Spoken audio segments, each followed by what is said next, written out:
All right, guys, we're going to go ahead and start with Drew McDaniel. You guys know the drill. Just click the hand raise button and I'll call on you.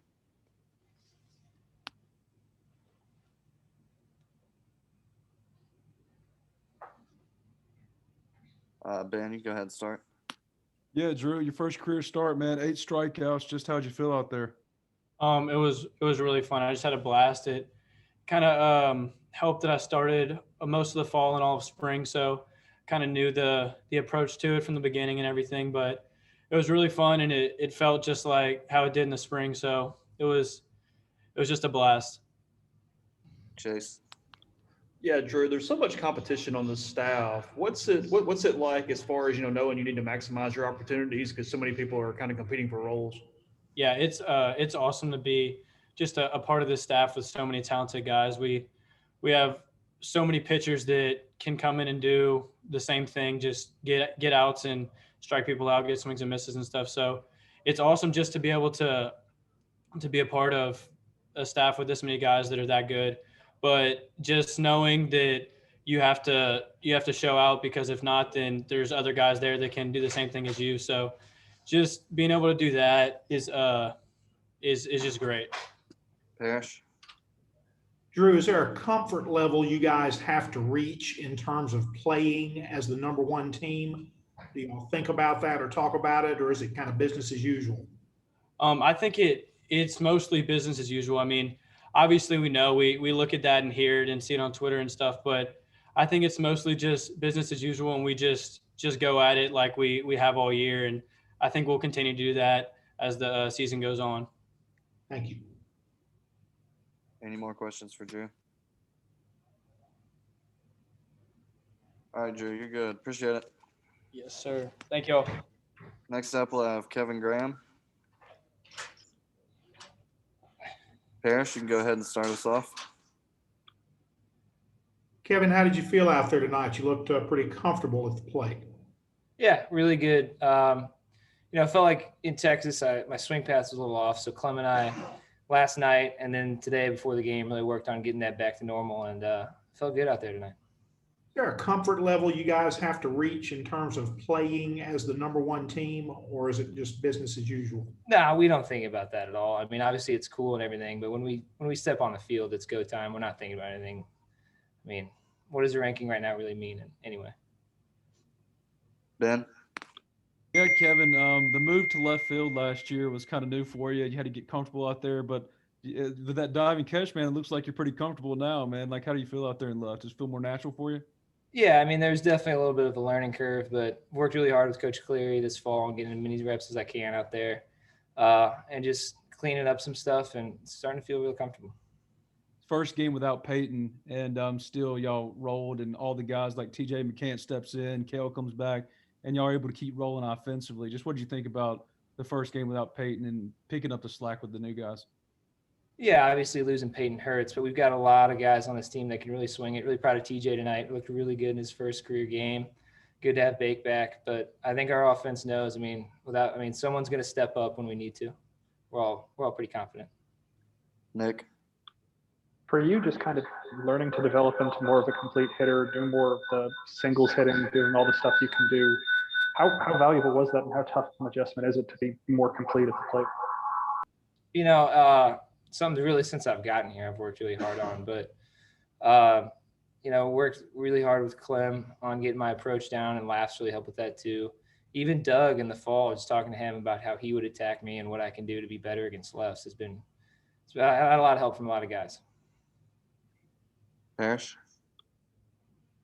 I'm done. Thank you. Any more questions for Doug? Oh, good. Appreciate it, Doug. Thanks, Kevin. Thank you. Kevin, I'm sorry. Next up, we'll have Coach Bianco.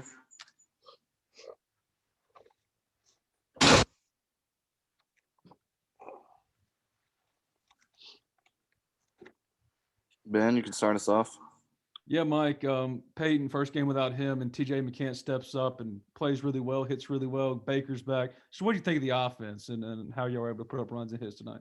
Well, it's hard to argue when you score 12 runs, and certainly they opened up the door for us, early on with some errors. We probably weren't, not probably, we weren't as efficient, certainly the first few innings as we were, over in Texas. But that's going to happen, as we said, sometimes, hitting can, come and go.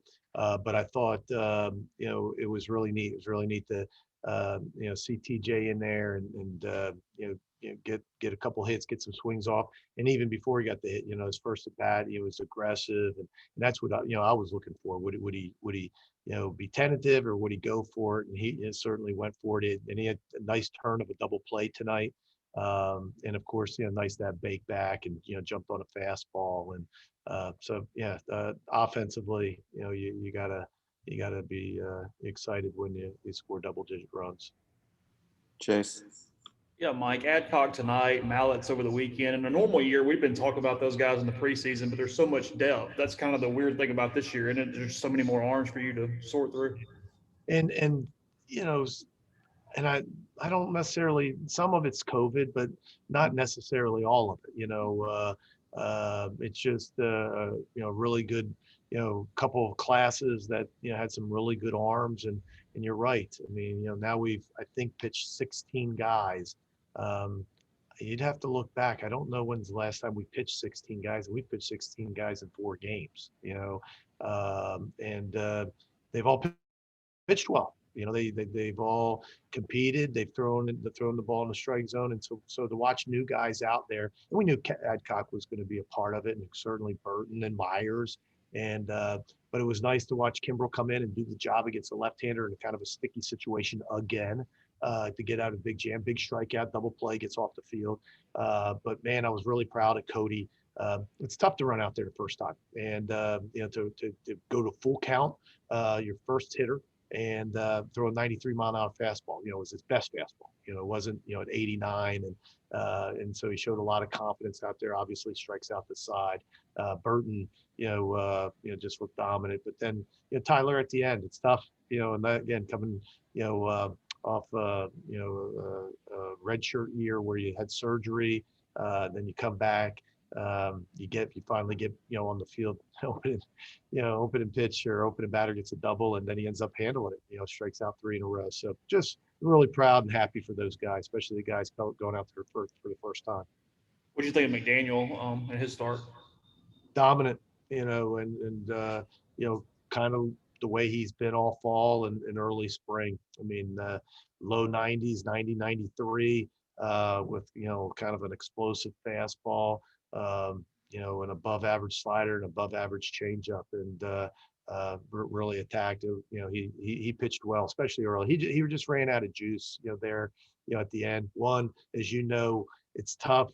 Sometimes scoring a lot of runs isn't great for the pitcher. That you kind of get out of that rhythm, and but I thought it had more to do with just a little bit of fatigue, because one of the things I said on the radio is, we have been so conscious of Nikhazy, Hoagland, and Diamond getting to certain pitches each weekend. And McDaniel had sometimes been a little more efficient. And so when he matched up with Doug, he may not have hit that same mark. And so he threw 71 pitches tonight. And that's the most he's thrown, since he's been here. Now, Doug had already thrown 70 plus in an inter-squad game. So is Gunner, so is Diamond. So they were more prepared, I think, for a start. So once we knew that was probably going to be his last inning, but you could tell, he got a little winded there at the end. Parrish. Mike, was TJ just the automatic starter there when Peyton got hurt, or did you have to push some buttons in the coaching machine to come up with that? Or, I guess long term, for the extent of the injury, is TJ going to be your guy, do you think? No, I think Garrett will get some starts. Garrett would, and then we've talked about moving bench in, and maybe Salmons or Plumlee getting a start in center field. And so one of the things that it's going to force us to do, but it may be a good thing, is it's going to force us to get some guys in there that may not have, and so like TJ gets a start tonight, and and so we'll see as time goes on. So no, I don't think it's just locked. We'll play some different guys, and I think we'll try to take advantage of this opportunity to get some more bats and get some other guys ready to play. Nick. Mike, should I echoing off here? I'm sorry, I'm hearing an echo. Never mind. With McDaniel and some of the COVID freshmen, Kimball, just what kind of growth did you see from them not having a full season, but taking over and being able to take the jump into year two? And I think that's I may have mentioned it at some point that nobody ever really talks about. I mean, we've talked about so much different things about COVID and coaching and extra years and all of that. But the thing that I think is kind of paramount, you don't know. You saw 16 games, you didn't see 66 games, and and the maturation of the players, pitchers and hitters alike. And so I think these 4 weeks are really important. I think they're really important to see where guys are. And certainly, Drew's a different guy than he was last year. And, and we'll have to continue to see that with other guys. And I think that's what your question is. And I think that's going to be important, not just in our program, but I think everywhere. That's the thing people don't talk about, where, would have a guy like McDaniel or whoever that freshman was last year, or maybe a sophomore, what would that have year done, for him, maturing as a baseball player. Physically, I don't think it made a difference. I mean, they all kept lifting weights and those types of things.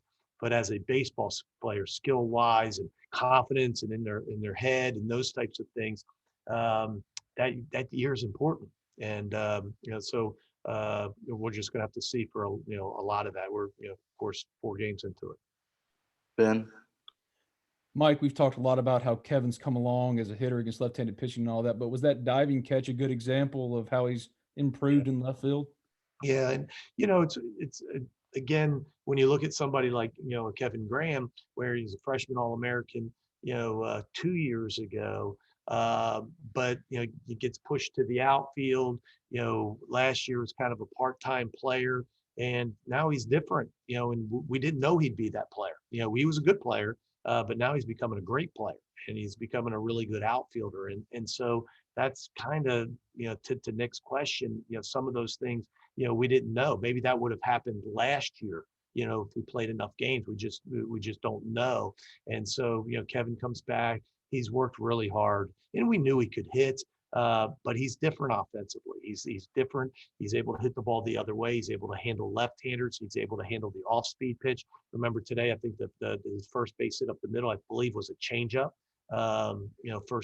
His first base hit of the day. We saw against the left-hander, on Monday against Texas, he was able to get a big hit. And of course, I think defensively, as he's just said, I think he's feeling really comfortable. And heck, we even toyed. We were going to start him if LaFleur didn't come, on the trip. He was going to start at first base. And so, we're so confident in the way he was playing that, we'll just put him at first base. So, he's done that before. I know it was 2 years ago, but he'll be able to figure it out. I mean, that's how good I think he's feeling right now. Any other questions for Coach? Thank you all. Thank you, Coach. Thanks, guys. Pretty good.